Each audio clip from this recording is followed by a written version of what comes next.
Amados irmãos em Cristo, neste momento nós vamos ter a nossa meditação, que está baseada em Isaías 64:4 e 1 Coríntios 2:9. O tema é um sonho, não é um sonho, é a realidade. Isaías 64:4. Porque desde a antiguidade não se ouviu, nem com ouvidos se percebeu, nem com os olhos se viu um Deus além de ti, que trabalhe para aquele que nele espera. E 1 Coríntios 2:9. Mas, como está escrito, as coisas que o olho não viu, e o ouvido não ouviu, e não subiram ao coração do homem, são as que Deus preparou para os que o amam. Os irmãos estão observando? Olhos, ouvidos e coração são 3 órgãos dos mais importantes do corpo humano. Qual é a nossa sensação diante das palavras de afirmação como as que lemos? Elas mexem muito com a nossa emoção. Mas isso não é simples sonho, é uma imaginação, não é uma imaginação, nem uma utopia. Isto é a realidade, está escrito, é a palavra de Deus. Então, a primeira coisa, Deus tem coisas grandes para seus filhos. Em primeiro, nós vamos ver que tem seu grande amor. Veja o que diz 1 de João 3:1. Vede quão grande amor nos tem concedido o Pai, que fôssemos chamados filhos de Deus.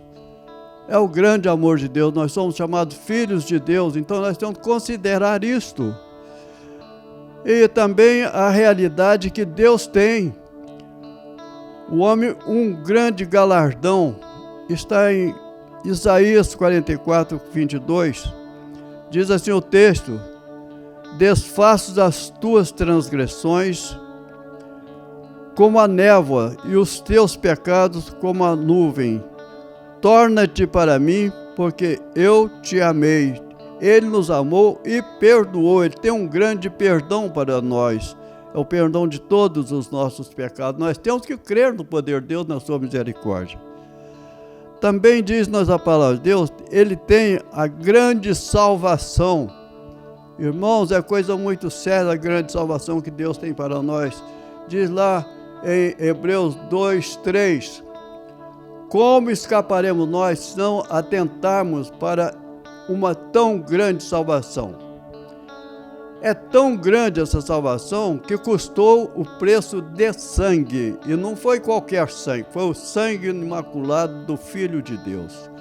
Nós temos que prestar atenção nisso, que a nossa salvação custou muito cara, não foi de qualquer maneira, não. Então nós temos que observar e valorizar essa salvação que Deus tem nos dado. Também Deus tem mais para os homens a paz que Ele coloca em seus corações. Veja o Salmo 119, 165. Muita paz tem os que amam a sua lei. Precisamos amar a lei de Deus. As coisas grandes de Deus também são as nossas, porque somos filhos e seus herdeiros. Como diz Romanos capítulo 8, verso 17. E se nós somos filhos, somos logo herdeiros também. Herdeiros de Deus e co-herdeiros de Cristo. Que privilégio, irmãos! Herdeiros de Deus e co-herdeiros de Cristo pela sua misericórdia. Em segundo lugar, busquemos as coisas grandes de Deus. Temos sido muito tímidos, vagarosos, negligentes. Não temos buscado as coisas melhores, as mais excelentes. Somos desafiados a buscar mais. O apóstolo Paulo, aos Colossenses capítulo 3, verso 1, ele diz o seguinte: portanto, já ressuscitaste com Cristo, buscai as coisas que são de cima, onde Cristo está assentado, à destra de Deus. Buscar as coisas de cima. Deus nos abençoa na proporção da nossa fé. na busca que fazemos dele. Se você crê e busca, Deus concede as bênçãos. Em terceiro lugar, tomemos posse das coisas grandes de Deus que Ele nos tem preparado. Deus prometeu a Moisés e a Josué que todo lugar que eles colocassem seus pés seria possessão deles. Isso significa que quanto mais terras conquistassem, maior seria a sua possessão. Deus tem colocado à disposição de seus filhos uma grande herança, mas é preciso tomar posse pela fé. Nós temos essa herança que Deus nos dá, mas nós precisamos tomar posse dela, porque cremos que é realmente de Deus. Irmãos, nós precisamos ter mais fé, buscar mais a presença de Deus, crer mais no poder de Deus. E Cristo ensina em Mateus 11:24, que quando oramos, pedindo ao Pai pela fé, já nos proporcionamos, já tomamos posse da bênção. Muitos ficam esperando morrer, ressuscitar, chegar ao céu, para só ali começar a desfrutar as bênçãos de Deus. Mas o tempo de usufruirmos delas é agora.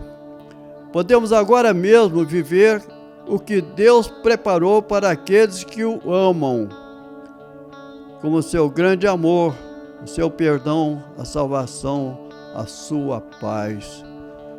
Você de fato ama a Deus desta maneira, como a palavra está ensinando? Confia nele inteiramente? Então confie sua fé.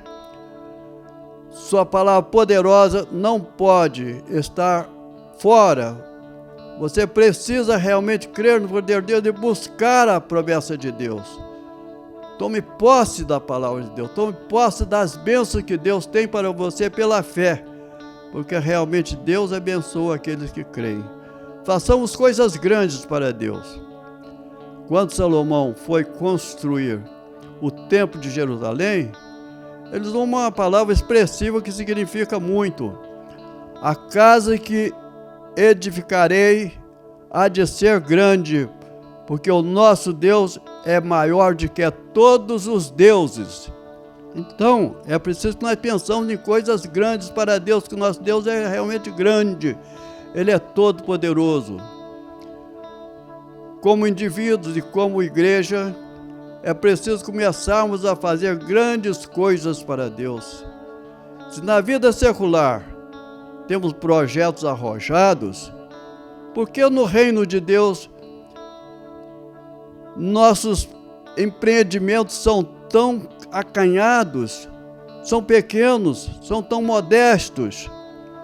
Devemos projetar coisas grandes para o reino de Deus. Irmãos, vamos pensar no reino de Deus e crer que realmente coisas grandes Deus tem para o teu povo. Deus preparou coisas inauditas para aqueles que o amam. É tempo de começarmos a desfrutá-las. É agora, é já. Isto não é um sonho, irmãos, isto é uma realidade que Deus tem para os seus filhos. Creamos nelas pela fé. Oremos. Pai, nós louvamos o Teu nome pela Tua palavra que fala aos nossos corações. Tu tens coisas grandes para os nossos corações. Dá-nos fé bastante suficiente para tomarmos posse dessas grandezas que Tu tens para nós.